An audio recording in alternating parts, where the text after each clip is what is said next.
Hello everyone. तो कैसे हैं आप लोग? स्वैग से स्वागत है आप सभी का। Most welcome to all of my lovely and प्यारी वेकेशन। आप सभी का बहुत बहुत स्वागत है। और देखिए बेटा, हम लोग हाइड्रोकार्बन में अल्कीन चैप्टर की बात कर रहे थे और अल्कीन का हम लोग नेक्स्ट सेशन लेकर आए हैं। नेक्स्ट लेक्चर की बात करेंगे आज की क्लास में। तो आप लोग पेन और कॉपी लेकर बैठो बेटा, एकदम मस्त और ज़बरदस्त तरीके से, शांत एकदम कूल माइंड से लेक्चर को एंजॉय करो, है ना। आज भी बहुत मस्त मस्त और ज़बरदस्त तगड़ी चीज़ें सीखेंगे, मस्त वाली, ठीक है। जैसे हम लोग लास्ट सेशन में बहुत एंजॉय किया था। आपने देखा था बेटा, हम लोगों ने लास्ट सेशन में बात किया था वर्कर प्रोसेस की, ऑक्सो प्रोसेस की, है ना, हाइड्रोफॉर्माइलेशन रिएक्शन की बात की थी, स्टीफेंस रिएक्शन की बात की, डिटेल मैकेनिज्म देखी थी, उस पर बेस्ड वीकेएसटी और क्वेश्चंस देखे थे। तो आज की क्लास में भी हम लोग बहुत एंजॉय करेंगे मस्त और ज़बरदस्त तरीके से बेटे। तो चलिए सबसे पहले हम लोग बात करते हैं डी सेक्शन की। देखते हैं कि इस सेशन में हम लोग क्या क्या कवर करने वाले हैं। तो बेटा इस सेशन में हम लोग बात करेंगे बेसिकली किसकी, देखिए जरा आप, फ्रीडल-क्राफ्ट अल्काइलेशन एंड असाइलेशन, और उसमें भी किसके लिए बेटे, हम लोग अल्कीन के लिए बात करेंगे, राइट। देन हम लोग बात करेंगे यहाँ पर, लास्ट सेशन में हम लोगों ने बात किया था हाइड्रोफॉर्माइलेशन की। इस सेशन में हम लोग बात करेंगे हाइड्रोकार्बोक्सिलेशन की, जिसको हम लोग कोच हाफ रिएक्शन भी बोलते हैं। Then will discuss Prins reaction and then halolactonization की बात करेंगे and then will discuss dimerization of alkene and then polymerization of alkene and then finally will discuss at last chemical test of unsaturation. So ये complete करने के बाद हम लोग all about alkyne की बात कर लेंगे बेटे, है ना। और फिर इसके क्वेश्चंस आप मस्त और ज़बरदस्त जहाँ से भी जैसे चाहो वैसे आप ट्राई कर सकते हो। तो चलिए शुरू करते हैं बिना किसी रुकावट के, लेट्स रोल। तो बेटे हम लोग सबसे पहले बात करने जा रहे हैं किसकी, फ्रीडल-क्राफ्ट अल्काइलेशन एंड असाइलेशन। तो अल्कीन में किस तरह से फ्रीडल-क्राफ्ट अल्काइलेशन एंड असाइलेशन होता है उसकी बात समझते हैं और देखते हैं थोड़ा सा इसको डिटेल में। देखिए क्या है बेटे इसमें। तो जब हम बात करेंगे फ्रीडल-क्राफ्ट रिएक्शन है, addition of alkyl halide and acid chloride. तो अल्काइल हैलाइड और एसिड क्लोराइड का एडिशन किसमें, अल्कीन में, देख रहे हो इस तरह से। तो ये आपका अल्काइल हैलाइड है। जब अल्काइल हैलाइड की बात करते हैं तो फ्रीडल-क्राफ्ट अल्काइलेशन की बात करते हैं, और जब हम लोग किसकी बात करते हैं बेटे, असाइल हैलाइड की बात करते हैं, एसिड क्लोराइड की बात करते हैं, तो फिर हम उसको असाइलेशन बोलते हैं, फ्रीडल-क्राफ्ट असाइलेशन। चलिए, तो alkene gives electrophilic addition reaction with acid chloride and alkyl halide, acid chloride and alkyl halide in presence of anhydrous aluminium chloride, anhydrous aluminium chloride, देखो in presence of heat, and this reaction is known as Friedel Crafts reaction. अब अगर आप alkyl halide ले लेते हो तो Friedel-Crafts alkylation हो जाएगा, अगर आप बेटा एसिड क्लोराइड ले लेते हो तो फ्रीडल-क्राफ्ट असाइलेशन हो जाएगा, ठीक है। तो हम लोग सबसे पहले बात करते हैं बेटा फ्रीडल-क्राफ्ट अल्काइलेशन की। इसमें क्या है ना कंडीशन बेटा, जब आप अल्कीन के साथ जब आप अल्काइल हैलाइड लेते हो तो ये जो अल्काइल हैलाइड होगा बेटे, ये आपका ओनली टर्सरी अल्काइल हैलाइड होना चाहिए, केवल और केवल उसी केस में जो अल्कीन है अल्काइल हैलाइड के साथ बेटे फ्रीडल-क्राफ्ट अल्काइलेशन देता है। सो ओनली टर्सरी अल्काइल हैलाइड, देखो जैसे कि आप देख रहे सकते हो कि ये 3 डिग्री है बेटे, एक 3 कार्बन लगे हुए हैं। So only tertiary alkyl halide gives Friedel Crafts alkylation reaction and reaction takes place according to Markovnikov rule. तो बहुत सिंपल हो गया, कैसे जरा देखें आप। तो अगर आप इसको देखो बेटा, तो ये आपका लीविंग ग्रुप है, राइट। तो ये आपके माइनस यहाँ प्लस होगा, ओके। चलिए अब ये आपका अगर हम मार्कोनिकोज रूल की बात करें बेटे यहाँ पर, तो आप देखो यहाँ पर ऐसे डबल बॉन्ड कार्बन जहाँ पर नंबर ऑफ हाइड्रोजन कम है वहाँ पर आपका निगेटिव पार्ट जाता है, तो Cl आपका यहाँ चला जाएगा और बाकी का जो पॉजिटिव पार्ट है बेटे this will be add here and यहाँ पर एक पाई बॉन्ड ब्रेक हो जाएगा। तो मुझे लगता है आप बात समझे, कैसे समझे, देखो तो CH3CH, अब बेटा इस CH के पास देखो क्या आया, एक बॉन्ड टूट चुका है। CH के पास क्या आ गया, Cl आ गया, देखिए आ गया Cl, राइट। फिर आगे CH2 है, देखो CH2, अब इस CH2 के साथ देखो ये पूरा का पूरा ग्रुप लग गया, देखिए आप ये पूरा का पूरा group. So this is called Friedel-Crafts alkylation, very simple, clear बेटे। सिमिलरली अगर हम यहाँ पर बात करें तो जरा आप इसको भी देखें ध्यान से बेटे, देखिए अब यहाँ पर ये लिविंग ग्रुप है तो इसको हम माइनस बोल देंगे, इसको हम प्लस बोल देंगे। यहाँ पर भी हम क्या करेंगे बेटा, है ना। तो फ्रीडल-क्राफ्ट असाइलेशन रिएक्शन में क्या होगा, this reaction also takes place according to Markovnikov rule, acid chloride के रिएक्शन कराएंगे और सिंपल निगेटिव पार्ट वहाँ पे जाएगा एसिड डबल बॉन्ड कार्बन के पास जहाँ पर नंबर ऑफ हाइड्रोजन कम है, लीस्ट है, दिस इज मार्कोनिकोज रूल। तो Cl आपका यहाँ चला जाएगा बेटा, ये पॉजिटिव पार्ट आपका यहाँ पे ऐड होगा जाके और एक पाई बॉन्ड टूट जाएगा, देखिए जरा सा ध्यान दीजिए। तो CH3 और CH, ये तो सिंगल हो गया है और CH के साथ लग गया Cl, देखिए Cl, CH3 CH Cl, और यहाँ पर आगे देखो फिर आपका CH2 बच रहा है सिंगल बॉन्ड के साथ और उसके साथ देखो COR लग गया, COR ये पॉजिटिव पार्ट लग गया। So this simple Friedel Crafts reaction है ना, alkylation and acylation of alkene, clear बेटे। चले अब बात करते हैं हम लोग next and that is hydrocarboxylation, Koch Haaf reaction. Koch Haaf reaction की बात करते हैं, थोड़ा सा इस बात को भी समझते हैं, है ना। हाइड्रोफॉर्माइलेशन हम लोगों ने देखा था, अब हम देखते हैं कि हाइड्रो कार्बोक्सिलेशन क्या होगा। बेटे छोटी छोटी रिएक्शंस हैं बट वेरी इंपॉर्टेंट रिएक्शंस, है ना, तो इसको ध्यान से बढ़िया से तरीके से करना है बेटे। अब देखिए इसमें क्या होता है, आपके सामने अल्कीन होगा और CO और H2O होगा। अगर आप याद करो, हम लोग जब हाइड्रोफॉर्माइलेशन की बात करें तो वहाँ पर CO and H2 था, याद करो CO and H2 था। और उसको हमने कैसे समझा था कि यहाँ से एक H इसको दे दो, CHO बन गया था ये, और प्लस यहाँ से H प्लस, तो ये आपका इलेक्ट्रोफाइल का काम कर रहा था और ये आपका न्यूक्लियोफाइल का, कुछ हमने ऐसे समझा था, राइट। ये आपका हाइड्रोफॉर्माइलेशन था। अब यहाँ पर CO और H2O है, CO और H2O है, समझिए, तो एक H इसको दो, है ना, या ऐसे समझो आप इसको कि CO और H2O है, वेट CO और H2O है बेटे, तो आप क्या करो, एक H प्लस आप साइड कर लो। H प्लस साइड करने से यहाँ पर क्या बचा, OH माइनस बचा, इसके पास ले जाओ तो COH हो गया, ऐसे समझ लो, राइट। तो देखो आप यहाँ से एक H प्लस इसका बाहर कर लिया और COH ये आपका आ गया कि नहीं आ गया। तो यहाँ पर जो H प्लस है that will be your electrophile, और यहाँ पर ये आपका किसका काम करेगा, nucleophile, means this is negative part and this is positive part. इस तरह से आप समझ सकते हो। तो अगर आप अल्कीन का रिएक्शन बेटे CO और H2O के साथ रिएक्शन कराते हो तो ऐसे रिएक्शन को हम लोग हाइड्रोकार्बोक्सिलेशन बोलते हैं या कोच-हाफ रिएक्शन बोलते हैं। हाइड्रोकार्बोक्सिलेशन इसलिए बोलते हैं क्योंकि हाइड्रोजन का भी एडिशन हो रहा है और कार्बोक्सिलिक ग्रुप का भी एडिशन हो रहा है। हाइड्रोफॉर्माइलेशन क्यों बोला था, क्योंकि वहाँ पर CHO का एडिशन हुआ था और H का एडिशन हुआ, तो हाइड्रोफॉर्माइलेशन, और यहाँ पर क्या H और COH है इसलिए हाइड्रोकार्बोक्सिलेशन बोलते हैं इसको। Addition of H and COH यहाँ पर है। तो देखिए जरा समझिए, alkenes undergoes hydrocarboxylation reaction with carbon monoxide and water at high temperature 300 degree Celsius and high pressure 500 atmosphere, means काफ़ी क्रिटिकल कंडीशन है ये, प्रेशर बहुत ज़्यादा मेंटेन करना होता है 500 atmosphere in presence of H2SO4। This reaction is known as Koch Haaf reaction. In this reaction carboxylic acid groups adds on double. अब देखिए बात समझिए, यहाँ पर आपने ये जो देखा, यहाँ पर भी हम बात करेंगे किसकी, मार्कोनी-कोच रूल की बात करेंगे। तो ये आपका नेगेटिव पार्ट है बेटे, ये आपका नेगेटिव पार्ट है, ऐसे समझ सकते हो, ये आपका पॉजिटिव पार्ट। नेगेटिव पार्ट कहाँ पे जाता है, ऐसे डबल बॉन्डेड कार्बन के पास, यहाँ पर नंबर ऑफ हाइड्रोजन कम है। तो इसका मतलब यहाँ पर आपका COH और दूसरा H प्लस है, इसका मतलब COH यहाँ जाएगा, H यहाँ जाएगा और एक बॉन्ड ब्रेक हो जाएगा। तो RCH COH, देखिए RCH COH, एक बॉन्ड टूट गया तो एक बचा CH2 और इसके साथ H लग गया तो CH3, this is the case. तो इसको कैसे, देखो ये सिंपल तरीका आपके सामने रही, VKST है, इसको समझो कि आप इस तरह आप ध्यान रख सकते हो और बहुत आसानी से रिएक्शन को करा सकते हो। तो अब जरा समझ लीजिए, this reaction is also known as Koch Haaf reaction. In this reaction carboxylic group adds on doubly bonded carbon which has less number of hydrogen. देखिए COH ग्रुप वहाँ पर ऐड हुआ। In this reaction there is addition of H and COH, तो यहाँ पर H और COH का addition हो रहा है, that's why this is called hydro H carboxylation COH। So this is hydrocarboxylation reaction and this is also known as Koch Haaf reaction. बोलो बेटे, क्या ये बात आपको समझ में आती है क्या ये बात आपको समझ में आती है क्या? चलिए अब इसी पर बेस्ड हम आपको और बढ़िया कुछ रिएक्शंस दिखाते हैं। In this reaction water can be replaced by alcohol, amines and thioalcohols. तो जहाँ पर हमने अभी वाटर लिया था, इसकी जगह पर अमाइन ले सकते हैं, अल्कोहल ले सकते हैं, थायोल ले सकते हैं और उसके बेसिस पर रिएक्शन को आगे बढ़ा सकते हैं, राइट। तो देखिए अब यहाँ पर आपके पास CO CH3NH2 है, समझिएगा, तो CO है CH3NH2 है। जरा गौर फरमाइएगा इसका प्रोडक्ट कैसे, मार्कोनी-कोच रूल यूज करना है, देखना जरा सा। एक H प्लस बाहर कर लो, तो इससे एक H प्लस आपने बाहर कर लिया, क्या बचा, CH3NH बचा, समझ रहे बेटे। तो देखो CONH CH3 ये लीजिए, तो जो बचा इसके साथ ऐड करके देख लो, तो CH3 आप देखो यहाँ पर एक H प्लस आपने बाहर किया बेटे, किया ना, तो देखो NH बचा, तो CONH CH3 ये आप आ गया and this will be working as electrophile and this will be working as nucleophile. Similarly COROH, अब यहाँ से H प्लस बाहर करो, जैसे आपने H प्लस बाहर किया बेटे यहाँ से, तो RO माइनस बचा, तो COOR हो गया, तो आपका ये न्यूक्लियोफाइल और ये आपका इलेक्ट्रोफाइल, ये आपका नेगेटिव पार्ट, ये आपका positive part, this is negative, ऐसे समझो, है ना, जस्ट टू अंडरस्टैंड।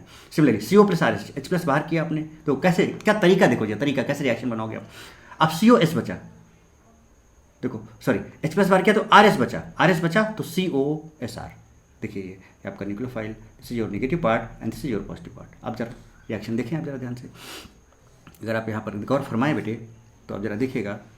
अब हम मार्कोनी-कोच रूल लगाने जा रहे हैं। तो अगर हम मार्कोनी-कोच रूल की बात करें तो बेटा यहाँ पर नेगेटिव पार्ट आएगा, क्योंकि यहाँ पर लेस नंबर ऑफ हाइड्रोजन है, नेगेटिव पार्ट, तो नेगेटिव पार्ट पहले वाले केस CONH CH3 आएगा, है ना, ये यहाँ पर फ्री वैलेंसी, ये फ्री वैलेंसी, ये फ्री वैलेंसी, समझिए।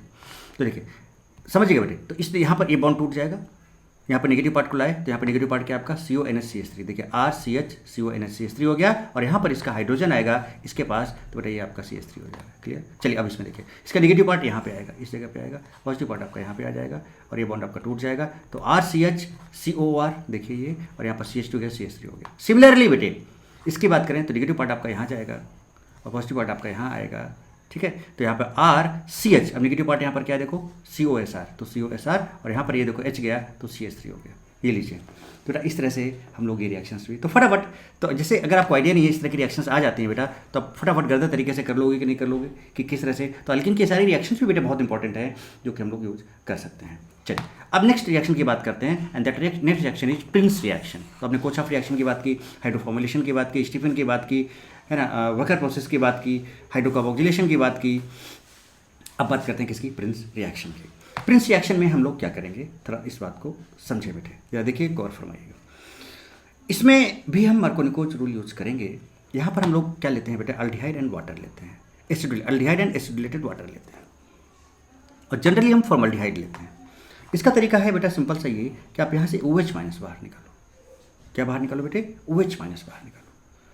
तो OH निकाला तो एक H बचा, तो देखो CH2OH हो गया, ये CH2OH बचा, देखो CH2OH।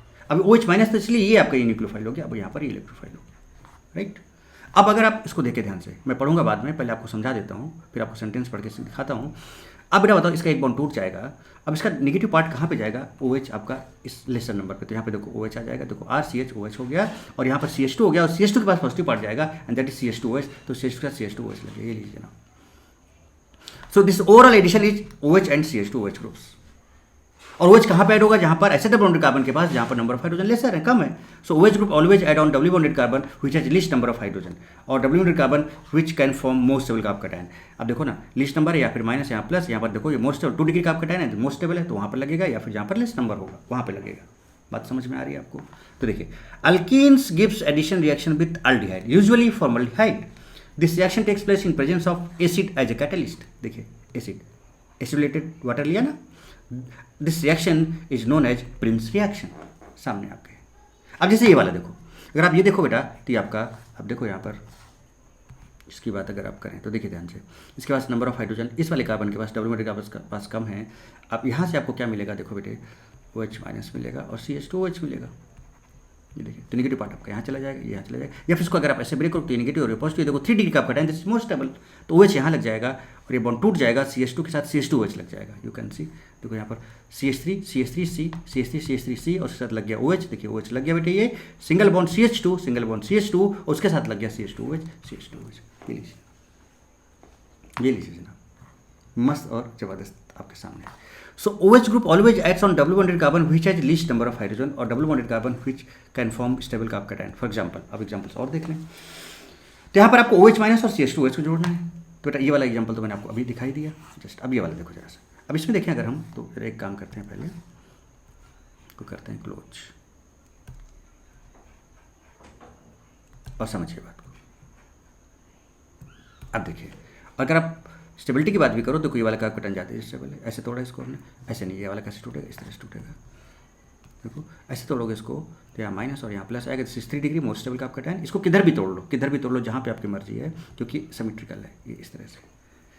अब जरा देखो आपके पास क्या है बेटा, OH माइनस है और CH2OH, ये आपका नेगेटिव पार्ट है, ये आपका पॉजिटिव पार्ट है, राइट। अब गौर फरमाइए और देखिए जनाब यहाँ से, तो अगर आप अपने इसको तोड़ा बॉन्ड को, तो plus most stable carb cation, negative OH यहाँ आ गया, इसके पास देखिए OH आ गया, और CH2 के साथ CH2OH लग जाएगा, CH2OH लग गया। सिमिलरली इसको अपने से तोड़ा, या फिर यहाँ पर आप देख रहे हो एक भी हाइड्रोजन है, 0 हाइड्रोजन है, यहाँ पर एक हाइड्रोजन है, तो लेसर नंबर यहाँ पे है, या मोस्ट स्टेबल कार्ब कैटायन ये है, राइट। तो उसका, तो यहाँ पर पॉजिटिव, तो नेगेटिव पार्ट यहाँ पे आ जाएगा, इस जगह पे देखिए OH आ गया, और यहाँ पर CH2OH लग जाएगा, CH2OH देखिए जनाब। इसमें देखिए अब यहाँ पर कैसे भी, तो यहाँ प्लस है तो यहाँ पर OH आ जाएगा, OH आ गया, यहाँ पे देखिए OH आ गया, और यहाँ पर माइनस है तो यहाँ पर CH2OH आ जाएगा, CH2OH लीजिए, सिंपल। तो इस तरह से हमने प्रिंस रिएक्शन की बात भी कर ली बेटे, इस तरह से हमने प्रिंस रिएक्शन की बात भी कर ली बेटे। किसकी बात कर ली हम लोगों ने, प्रिंस रिएक्शन की बात भी कर ली। एंड नेक्स्ट जो हम लोग अब बात करने जा रहे हैं, that is halolactonization, very important reaction halolactonization. तो हम बात करेंगे किसकी, हैलोलेक्टोनाइजेशन की बात करेंगे, और ऐसे करके आगे बहुत बढ़िया से तरीके से हम लोग चीज़ों को समझते जाएंगे बेटे। चलिए पानी पीते हैं।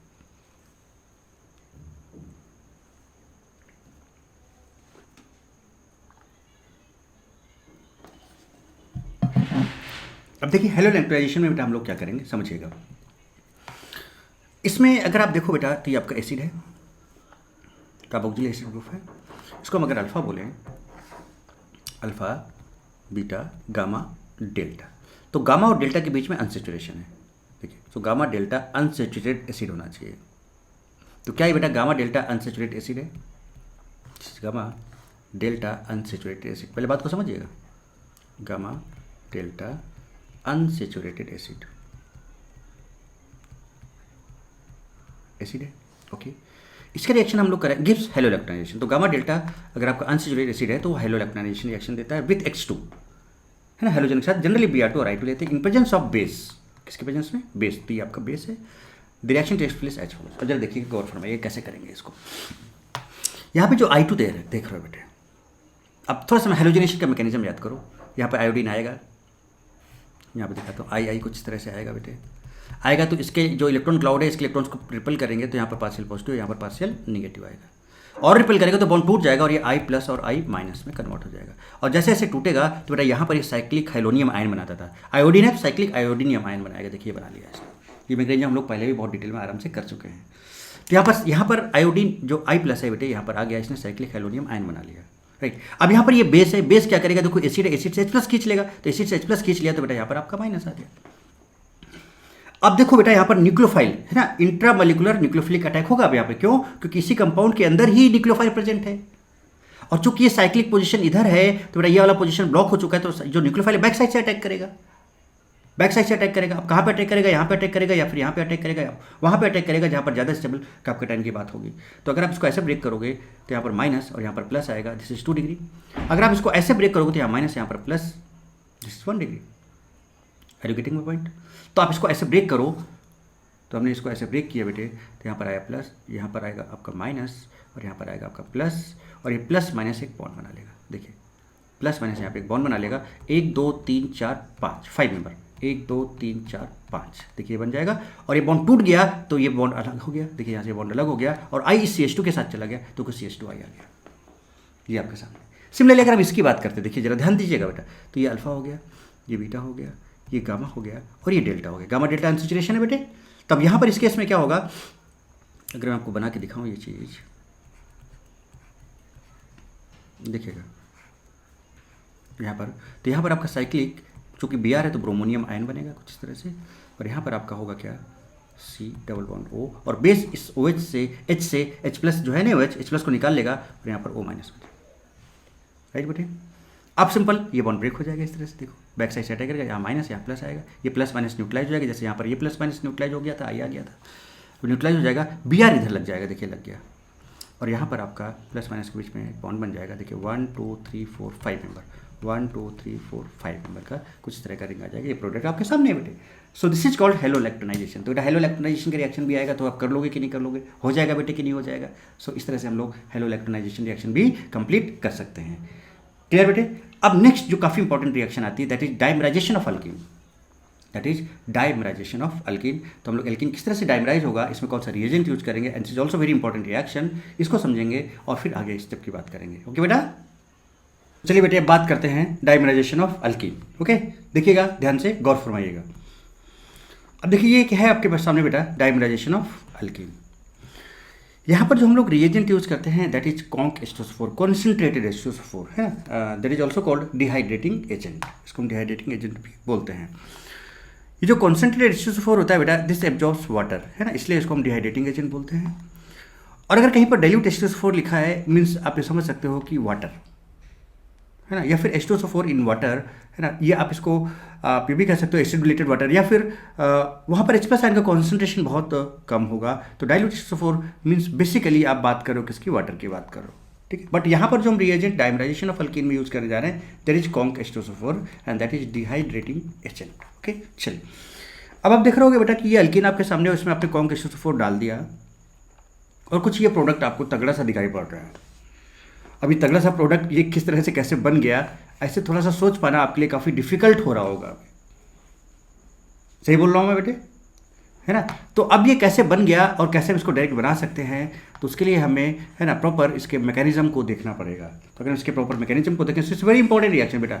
आप एकदम कंफ्यूज हो जाओगे, अरे साहब ये तो था और ये कैसे, क्या ये मतलब प्रोडक्ट है ना। आप ऑप्शंस जो आपको दिए रहेंगे, अगर आपने ये डायमेंशन बल्कि नहीं पढ़ रखा है तो आप बहुत ज़्यादा कंफ्यूज हो सकते हो कि सर ये प्रोडक्ट कैसे बन सकता है, राइट। सो इसके लिए हमें बात करनी पड़ेगी डायमेराइजेशन के नाम से आप जान रहे होंगे कि इसके हम 2 मॉलिक्यूल्स या 2 मोल्स लेने जा रहे हैं, ठीक है। जैसे देखिए आपको दिखाते हैं मैकेनिज्म की बात करें अगर, तो इसमें सबसे पहला स्टेप क्या होगा, जो अल्कीन है ना बेटे, अल्कीन कॉन्क H2SO4 आपने लिया था ना, कॉन्क H2SO4, इसका मतलब यहाँ से H+ है ना, इसमें H+ का अटैक कराओ, इलेक्ट्रोफिलिक एडिशन। वैसे भी इसके पास इलेक्ट्रॉन क्लाउड है बेटे, है ना। तो अब ये इसको ऐसे अटैक कराना है जिससे कि मोस्ट स्टेबल का आपका टाइम बने।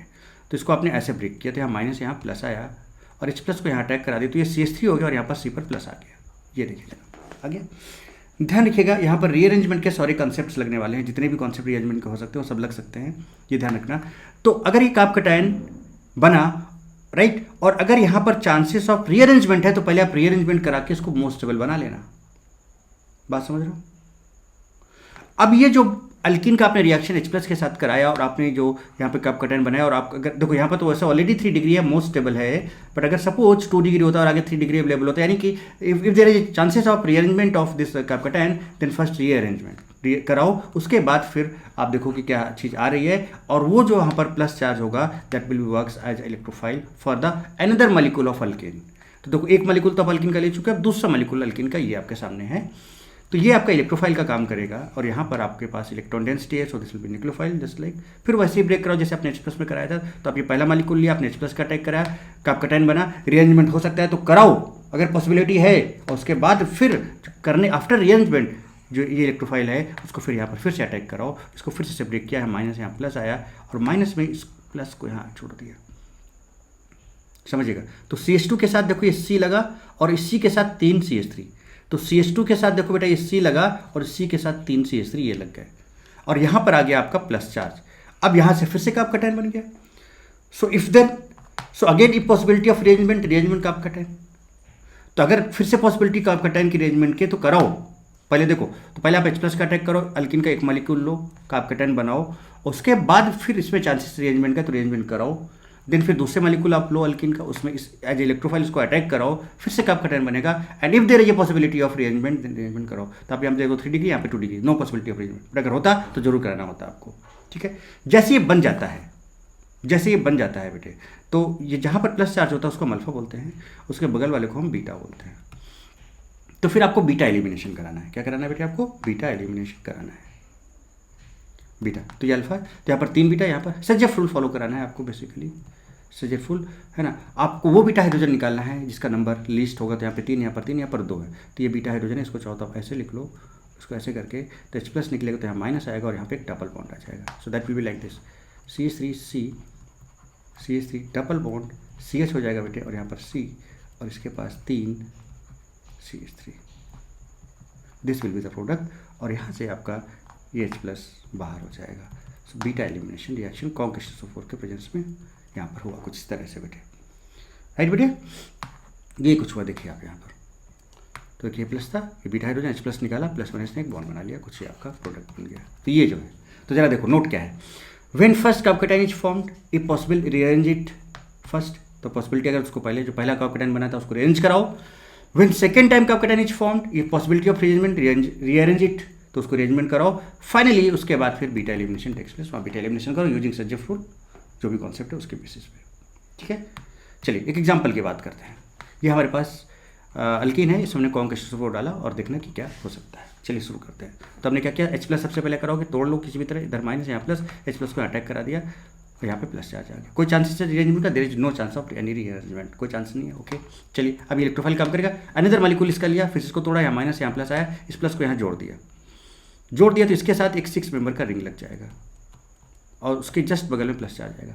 तो देखिए इसके साथ एक 6 मेंबर का एक रिंग लग गया और जहाँ से जुड़ा उसके जस्ट बगल में, देखिए उसके जस्ट बगल में यहाँ प्लस चार्ज आएगा। अब आप देखो ये 2 डिग्री बेटा और ये 3 डिग्री है, तो इसका मतलब बेटे क्या होगा कि अब रीअरेंजमेंट का पॉसिबिलिटी है, यस, सो दिल विल बी रीअरेंजमेंट। तो यहाँ पर एक हाइड्रोजन है, हाइड्रोजन इधर आएगा, हाइड्राइड शिफ्ट होगा, प्लस यहाँ चला जाएगा, तो प्लस यहाँ आ गया, ठीक है। ये आपका मोस्ट स्टेबल हो गया क्योंकि 6 मेंबर रिंग ऑलरेडी है, स्टेबल है, और बाकी अब आप बीटा एलिमिनेशन, तो ये बीटा है आपका, ये बीटा है और ये बीटा है, यहाँ पर 2 हाइड्रोजन CH2, यहाँ CH2 और यहाँ पे CH, एक ही हाइड्रोजन, तो H+ निकलेगा, यहाँ एक डबल बॉन्ड आ जाएगा, this will be the product. तो चांसेस ये भी हो सकता है कि आपने जो पहले वाला अल्किन लिया था, यहाँ पर जो कार्बोकेटाइन बन रहा है, इसमें भी अरेंजमेंट हो सकता है आफ्टर अटैकिंग दिस इलेक्ट्रोफाइल, है ना। यहाँ पर जो कार्बोकेटाइन यहाँ पर तो कराए, दोनों में भी पॉसिबिलिटी है। तो बेटा जैसा रिक्वायरमेंट है, जैसा देश वैसा बेस, अगर जरूरत है अरेंजमेंट की तो पहले वाले में भी कराओ, दूसरे वाले में भी कराओ, और फाइनली फिर आप बीटा एलिमिनेशन कराओ। सो दिस इज कॉल्ड डायमराइजेशन। तो मुझे लगता है कि आप डायमराइजेशन में ये जो प्रोडक्ट बना, आपको समझ में आ गया कैसे बनना है। तो कुछ इस तरह से आपको ये प्रोडक्ट बनाना है। ओके, अब नेक्स्ट आगे बढ़ते हैं और बात करते हैं बेटा polymerisation of alkene. Polymerisation of alkene, alkene के पॉलीमराइजेशन की बात करते हैं कि भाई इसमें पॉलीमर्स का क्या रोल है, कैसे बनता है। तो बड़ा इंपॉर्टेंट है डेली लाइफ में पॉलीमराइजेशन बेटे। ये देखो जरा सा, you are familiar with polythenes है ना, पॉलीथीन बैग्स आपको पता ही है ना, पॉलीथीन सीड्स पता है आपको, है ना। So polythene is obtained by the combination of larger number of ethene molecules. Ethene means like this is ethene. इसके बहुत सारे मॉलिक्यूल्स जब आपस में जुड़ जाते हैं तो बेटा यहाँ पर क्या बनता है ना, पॉलीथीन बनता है, ethene, at high temperature and high pressure and in the presence of a catalyst. तो हाई टेम्परेचर, हाई प्रेशर और कैटलिस्ट के प्रेजेंस में इथीन मॉलिक्यूल्स के बहुत सारे मॉलिक्यूल्स आपस में जुड़ जाते हैं, है ना, और पॉलीमर बनाते हैं, राइट। उसका जो एक सिंपलेस्ट जो छोटा फॉर्म होता है उसको मोनोमर बोलते हैं, जो कि आपस में जुड़ के पॉलीमर बनाते हैं, right. The large molecules this obtained is called polymers, है ना, and this reaction known as polymerization. The simple compounds from which polymers are made are called monomers. क्या बोला मैंने, देखो यहाँ पर, the simple compounds from which polymers are made are called monomers. जैसे कि ये देखो n मॉलिक्यूल्स ले लिए, अब ये कितना भी हो सकता है, हाई टेम्परेचर है, हाई प्रेशर है, कैटलिस्ट आपने लिया, राइट, इथिन की बात कर रहे हैं। तो अब क्या होगा बेटा, यहाँ पर इसके मॉलिक्यूल्स इस तरह से जुड़ते चले जाएंगे, इधर से भी इधर से भी, तो ऐसे इस तरह से n मॉलिक्यूल्स जुड़ते। तो आपने n मॉलिक्यूल्स लिया, इस तरह से n मॉलिक्यूल्स मतलब कुछ इस तरह से होगा, देखो CH2 CH2 फिर CH2 CH2 ऐसे करके इधर भी और इधर भी जुड़ते हैं। तो इसको होल एन करके ऐसे लिखते हैं, दिस इज कॉल्ड पॉलीथीन। ये आपका पॉलीथीन होता है। Other alkenes also undergoes polymerisation, जैसे कि आपने देखो प्रोपीन ले लिया प्रोपीन, बात समझ रहे बेटा। तो अनसैचुरेशन कहाँ पे, यहाँ पे है, अनसैचुरेशन कहाँ पे, यहाँ पे। तो इसको आप ऐसे लिखो, देखिए समझिएगा बात को, CH2 CH3 ऐसे लिखा आपने, n मॉलिक्यूल्स के लिए हाई टेम्परेचर हाई प्रेशर लिया। अब इसके मोनोमर्स बना, तो मोनोमर्स कैसा बनेगा, देखो CH और ये CH2 कुछ ऐसे इस तरह से जुड़ते चले जाएंगे। यह है, अब इसी का दूसरा मॉलिक्यूल फिर से लिया आपने, CH CH3 CH2 और इस तरह से इसके मॉलिक्यूल्स जुड़ते जाएंगे और ये होल n। तो इसका एक जो सिंगल यूनिट है, simple form, this is called monomer, this is called monomer. तो ये आपका मोनोमर है, ये भी आपका बेटा क्या है, मोनोमर है, this is monomer, this is monomer. इन सब के जुड़ने से जो n मॉलिक्यूल्स आपस में जुड़ गए दैट इज कॉल्ड पॉलीमर्स। इसके जो n मॉलिक्यूल्स जुड़ गए that is called polymers and this is monomer, this is monomer. और जो मॉलिक्यूल्स जुड़ रहे हैं that is called polymers. Clear बेटे बात समझ। तो ये आपका पॉलीथीन बना और यहाँ पर पॉलीप्रोपीन बना, राइट। ओके, और जरा देखिए, polymers are use for the manufacture of plastic bags, squeeze bottles, refrigerator dishes, है ना, toys, pipes, radio and TV cabinets etcetera. Polypropene is use for the manufacture of milk crates, है ना, plastic buckets and other moulded articles, right. तो these materials have now become common excessive use of polythene. बहुत ज़्यादा polythene का use हो रहा है बेटा, जो कि आपको पता है कि सॉइल हमारे एटमॉस्फेयर के लिए ठीक नहीं है, क्योंकि ये डिकम्पोज होने में बहुत ज़्यादा टाइम लेता है, ऑलमोस्ट नॉन डिकम्पोजिबल होता है ये। सो excessive use of polythene and polypropylene is matter of great concern for all of us. तो ये कुछ था आपके बेटा, हमने बात किया यहाँ पर अल्किन के पॉलीमराइजेशन की, है ना। अब ये सब करने के बाद फाइनली अब हम बात करते हैं यहाँ पर किसकी, chemical test of unsaturation. Unsaturation का केमिकल टेस्ट क्या होगा, थोड़ा उसके बारे में बात करते हैं। इसमें सबसे पहला आपका आता है bromine water test, bromine water test, right. देखिए कैसे, तो आपके पास ब्रोमीन वाटर है, ऑरेंज कलर कुछ, आपने एक केमिकल सैंपल लिया, तो केमिकल सैंपल लो, उसमें ब्रोमीन वाटर डालो। तो जब ब्रोमीन वाटर डालोगे तो आपको दो तरह के ऑब्जर्वेशन देखने को मिलेंगे। पहला ऑब्जर्वेशन जो देखने को मिला, जब आपने ब्रोमीन वाटर डाला था ऑरेंज कलर्ड, वो ऑरेंज कलर्ड ही नज़र आ रहा है। इसका मतलब क्या हुआ कि यहाँ पर कोई भी डबल बॉन्ड नहीं था, ये आपका सेचुरेटेड था, जैसा आपने डाला ये वैसे ही आपको दिख रहा है, so no double bond. But अगर आपने देखा कि इसका जो कलर है बेटे वो क्या हुआ, डिसअपियर हो गया। ये जो ब्रोमीन वाटर का जो आपका ऑरेंज कलर दिख रहा है वो कैसा हो गया, डिसअपियर हो गया बेटे। इसका मतलब इसके अंदर अनसेचुरेशन था, इसके अंदर डबल बॉन्ड था, तो यहाँ पर जो ब्रोमीन वाटर का जो कलर है वो क्या हो गया, डिसअपियर हो गया। बात समझ रहे हो बेटे। तो ये आपके पास सैंपल था, जब आपने डाला तो देखा जो कलर यहाँ पर है वही कलर यहाँ पर रह गया, इसका मतलब कि यहाँ पर कोई डबल बॉन्ड नहीं था, कोई भी अनसेचुरेशन नहीं था बेटे, राइट। लेकिन जब आपने यहाँ पर इसकी बात की तो देखा जैसे आपने ये ब्राउन कलर गया इसके अंदर, ये डिसअपियर हो गया, मतलब रिएक्शन वगैरह हो गया और ये डिसअपियर हो गया, it means bromine water colour disappear, इसका मतलब इसके अंदर अनसेचुरेशन था, इसके अंदर डबल बॉन्ड था, ठीक है। रिएक्शन अगर आप देखें तो देखिए बी आर है, Br2 है, और ये आपको पता है कैसे होता है, तो बॉन्ड टूटता है, एक Br इधर लग जाएगा, एक Br इधर लग जाएगा, ये लग गया, रूम टेम्परेचर पे ही हो जाता है, इसको हम एडिशन रिएक्शन बोलते हैं। तो आपके पास देखिए ब्रोमीन था, ऑरेंज रेड ब्रोमीन वाटर, ये आपके साथ इथीन था, देखिए ये रूम टेम्परेचर आपने रिएक्शन कराया तो कलर डिसअपियर हो गया, ये क्या बन गया C2H4Br2, C2H4Br2, देखिए कलर डिसअपियर हो गया। सो डिकलराइज सोल्यूशन ऑफ 1,2-डाइब्रोमो मीथेन, बात समझ रहे हो बेटे, 1,2-डाइब्रोमो इथेन, इथेन है ना, 2 कार्बन है, तो देखिए डिकलराइज हो गया बेटे, देखिए कलर था, ये डिकलरेशन हो गया, इसका मतलब यहाँ पर अनसेचुरेशन था, यहाँ पर डबल बॉन्ड था। ये रिएक्शन आपके सामने, ऐसे रिएक्शन में देख सकते हो अल्कीन ब्रोमीन वाटर है ना, ऑरेंज या फिर ऑरेंज रेड कलर भी बोल सकते हो, ऑरेंज रेड कुछ इस तरह का रहता है। तो अल्कीन यहाँ पे डाला तो यहाँ पे ब्रोमीन लग जाएगा, देखिए ब्रोमीन लग गया और ये कलरलेस मिलेगा आपको, इसका मतलब ब्रोमीन वाटर टेस्ट दे रहा है, क्योंकि यहाँ पर अनसेचुरेशन था। ट्रिपल बॉन्ड में भी क्या होगा, एक बॉन्ड टूट जाएगा, पहले एक Br लगेगा, फिर दूसरा बॉन्ड पाई बॉन्ड टूटेगा, 2 Br लग जाएंगे, और इस तरह से बेटा यहाँ भी कलर डिसअपियर हो जाएगा और ये कलरलेस हो जाएगा, तो इसको हम बोलते हैं bromine water test for unsaturation. देखिए अल्कीन में भी रिएक्शन कर गया, अल्काइन में भी कर गया, और आपको कलरलेस सोल्यूशन मिला, तो यहाँ से पता चलता है कि इसके अंदर अनसेचुरेशन है या नहीं है। ऐसे ही अगर हम बात करें बेटा तो एक होता है परमैंगनेट टेस्ट, है ना, KMnO4 पोटेशियम परमैंगनेट, इसका कलर जो होता है बेटा पर्पल होता है। अब आपसे एक सैंपल है ना, compound with a suspected double bond, ऐसे पास सैंपल, इसमें कंपाउंड में हम ये चेक करना चाहते हैं कि सस्पेक्टेड मतलब उससे डबल बॉन्ड है या नहीं है, उसके अंदर अनसेचुरेशन है या नहीं है, ठीक है, इसको हम बेयर टेस्ट भी बोलते हैं। अब जब आपने इसमें पर्पल कलर ये डाला तो आपने देखा कि ये कलर डिसअपियर होकर कोई दूसरा कलर आ गया, ब्राउन कलर आपको आ गया, मिल गया, इट मीन्स कि इसके अंदर अनसेचुरेशन है, पॉजिटिव टेस्ट हो गया। सो KMnO4 reacts implies that the presence of double bond, KMnO4 react किया तभी तो कलर चेंज हुआ बेटे, देखो पहले तो ये था, अब ये हो गया, और ये जो बनता है किसकी वजह से बनता है, जब रिएक्शन होता है तो MnO2 का ब्राउन कलर आता है, तो इसका मतलब ये बेयर टेस्ट दे रहा है, इट मीन्स इसके अंदर अनसेचुरेशन, बट आपने डाला इसमें, ये डाला आपने और वैसे ही रह गया, इसका मतलब नेगेटिव टेस्ट है, KMnO4 is not decolourised, implies that double bond is not present, इसके अंदर अनसेचुरेशन नहीं है, राइट। और देखो डबल बॉन्ड का रिएक्शन जब आप KMnO4 से कराते हो इन प्रेजेंस ऑफ वाटर, तो ये पिंक या जो पर्पल कलर इसका होता है वो डिसअपियर हो जाता है, यहाँ पर ये देखो डाइऑल बन जाता है, और MnO2 का ये ब्राउन कलर मिलता है आपको, देखिए यहाँ पे जो मिला है, ये रिएक्शन आपके सामने है। तो जब आप अनसेचुरेशन या अल्कीन का रिएक्शन जब आप KMnO4 से कराते हो तो ये आपका रिएक्शन होता है, और यहाँ से MnO2 का ब्राउन कलर आपको मिलता है, तो यहाँ से भी आप अनसेचुरेशन के टेस्ट की बात कर सकते हो। So this is chemical test of what, unsaturation, है ना, जिससे हम ब्रोमीन वाटर टेस्ट की बात कर सकते हैं, परमैंगनेट टेस्ट की बात कर सकते हैं, इनका यूज हम लोग क्वेश्चन वगैरह में बीच में कर सकते हैं। यहाँ से आप ये पता कर सकते हो कि कंपाउंड के अंदर अनसेचुरेशन है या नहीं है। बोलो बेटे, बात समझ में आती है यहाँ तक? तो बेटा this is all about alkyne, है ना। तो अल्कीन हम लोगों ने निपटा लिया बढ़िया तरीके से, मस्त और ज़बरदस्त तरीके से, हमने केमिकल टेस्ट वगैरह देख लिया, सारी रिएक्शंस देख ली, बहुत बढ़िया काफ़ी कुछ नेम रिएक्शंस वगैरह भी हम लोगों ने यहाँ पर कवर की, ठीक है बेटे। तो आज इस सेशन में इतना ही रखते हैं, और अगर आपको अच्छा लगा है, पसंद आया है बेटे, तो आपको like comment share and subscribe करना है। And thank you so much बेटे for this session, for this lovely session, and God bless you all, love you all बेटे। खूब पढ़ो, खूब लिखो, खूब आगे बढ़ो, खूब मेहनत करो बेटे, और अपने टारगेट को अचीव करो। Why not D